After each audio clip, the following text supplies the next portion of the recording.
Hello ka-blessful! Andito ulit ako sa rooftop at ako ay magdidilig. Mahangin dito. Ayan, so magdilig muna ako bago ko kayo ipasyal. At habang ako ay yan, helicopter. Habang ako ay nagdidilig, ako ay mayroon ikukwento. Maalala ko lang kasi noong December 14, noong ako ay magpapabunot ng 18. Yan, ang saya-saya ko pa naman nung pumunta ako sa dental clinic. Yan. Pagkatapos, nung ako ay nasa dental clinic, ay tinignan po nila yung ipin ko at ayaw bunutin. Hindi naman ayaw nilang bunutin dahil masakit, kundi hindi dahil sabi po ng doktor ay gusto niyang i-save yung aking ipin. Ang parang lalagyan siya ng kalahati. Kasi yung ipin ko, ito ay yung second premolar na ipin. Malapit dito sa may yung single na mga ipin natin. Yan. Dahil yung ipin na yon, kaya parang nag-crack po siya, ay mayroon akong nakagat na matigas. Yan. At nung noong umuwi ako noong 2023 December, nagpabunot na ako ng ipin. Pagkatapos nung bumalik ako dito, January 2024, ng mga March, ganyan, April, sumasakit yung aking ipin. Dahil kapag naikakagat ko siya, sumasakit hanggang sa nag-crack, naging half, and then naalis po yung half. Yun, sumasakit po siya, na doon ko naranasan yung napakasakit na ipin na parang yung ulo mo ay sasabog. Lahat ay talagang hinihila yung mga ugat. Yung mga ugat dito sa pisngi, ayan, hanggang sa yung ulo, sumasakit, ganyan. Grabe talaga yung sakit. So, tiniis ko po yung sakit na yun hanggang sa mga November, ganyan na, ay grumagrabe na po yung sakit na yung bang araw-araw, sumasakit, gabi, araw, ganyan po, na hindi na po ako makakain, na yung sabi nga nila ay pumapayat na ako dahil hindi po ako makakain dahil po sa sakit. Hanggang nung December 14 nga ay ayan, nagpa-schedule po ako, po ako ng appointment ko sa dental, dentist. And then, nung nandun na po ako sa dental clinic, ay ayaw po nilang bunutin yung ipin ko, kaya parang dismayado ba ako. Dahil ang alam ko ay hindi ko na, yung bang kapag mabunot na, so hindi ko na mararanasan yung sakit, ganyan, makakakain na ako yung gusto kong pagkain. Pero hindi po naalis yung ipin ko na yan. So, ang ginawa lang po nila ay binigyan po ako ng gamot na pang-back up kapag ito ay sumasakit. So, hindi ko naman siya iinumin ng araw-araw, kundi iinumin ko lang kapag sumasakit. Yan. Tapos, tinanong ko nga kung magkano kasi i-implant daw nila ng ipin. Dahil yung kalahati nga ay wala na. Pero doon po sa ilalim yung wala. Tapos sabi nila, 16,000 daw. 16,000 Hong Kong dollar, napakamahal.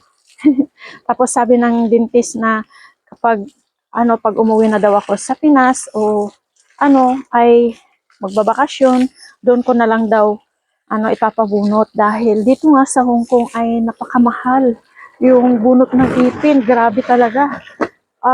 At ngayon nga, grabe yung mahal ng pagpabunot ng ipin, pero hindi naman nabunot yung aking ipin. So, binigyan lang po nila ako ng gamot ng pang-back up. Hanggang sa, mga December, ganyan, sumasakit pa rin po yung ipin ko. Pero, purihin po ang Diyos, nagpapasalamat po ako sa Panginoon dahil ngayon ay nawala na po yung sakit, at yung gamot po na ibinigay po nila sa akin ay andun pa rin po, hindi po naubos. Hindi ko pa po naubos. Tapos, kapag meron pa akong mga kaibigan na sumasakit po yung kanila pong ulo, ayun, naibibigay ko po sa kanila, na i-share ko po yung gamot na yon. Kaya salamat po sa Lord, na tunay nga na wala pong imposible po sa Diyos, di ba? Na yung ipin nga na sumasakit, na sabi nga natin kailangan na yung mabunot kasi wala na talagang ibang paraan na hindi po sasakit kundi talagang bubunutin. Pero purihin po ang Panginoon na napakabuti po niya talaga. Talagang ang Diyos po natin ay wala pong imposible sa Kanya na kapag tayo iniisip po natin yung mga bagay na ang alam natin ay imposible, pero sa Diyos ay wala pong imposible. Lahat ay posible. Basta tayo po ay magtiwala sa Panginoon, manampalataya sa Lord.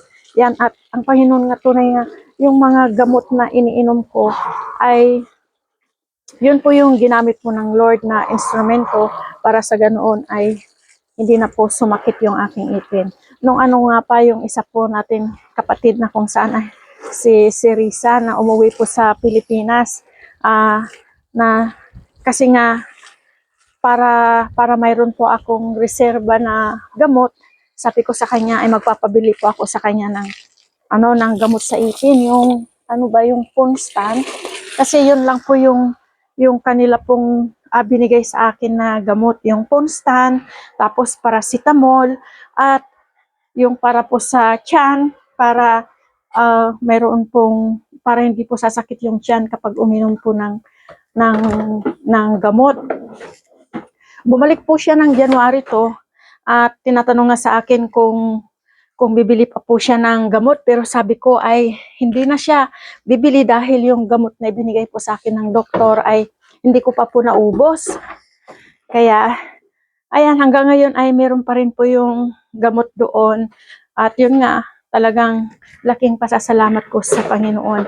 Bagamat kung minsan ay nararamdaman ko na parang pumipitik po yung gums po ng ipin ko, pero hindi naman po siya nagtatagal yung sakit, kaya hindi ko po naiinom yung ibinigay po ng doktor po sa akin. Kaya salamat talaga sa Diyos. Pero pag pag nagbakasyon po ako ulit, ay doon ko na lang po siya ipapabunot dahil talagang kailangan na po siyang bunutin. Ang pinagpapasalamat ko lang sa Lord ay yung hindi na po siya sumasakit, dahil pag-ipin po talaga yung sumasakit. Napakasakit, hindi mo alam kung ano yung hahaplusin mo, yung ulo ba o yung pisngi o yung mga gums, kasi yung bang lahat ng gums ay masakit dito, puro dito yung sumasakit sa akin. Pero ngayon ay purihin ang Diyos. Salamat sa Lord dahil hindi naman na po siya sumasakit, at panalangin ko sa Panginoon nawa ay huwag na talagang sumakit. Diba? Ayan, andito. So, papakita ko sa inyo yung anong daming mga bulaklak. Yan, ang daming bulaklak. So, flowers. And yan. Iwan ko kung ano yan, flower. Diba? Ang ganda ng rose. Yan. Kita nyo ba? Kasi front po siya. Yan. Diba? Ang ganda.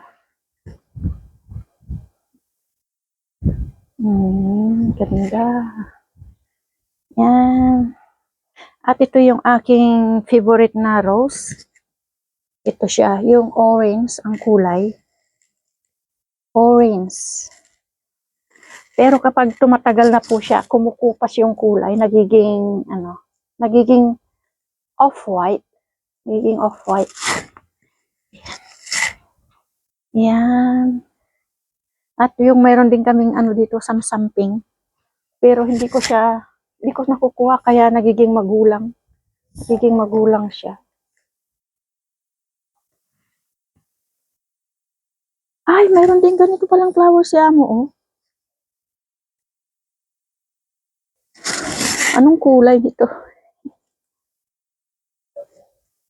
Ito, oh. Kayang kulay yan, red siguro ito. Oh, parang siya, burgundy na rose. And ito, maganda rin tong kulay. Tignan niyo. Ito, maganda rin siya. Diba? Nakikita basta. Ito, maganda rin. Kulay. Ano pa? Ayan. So, malaki na rin itong papaya. May papaya din dito.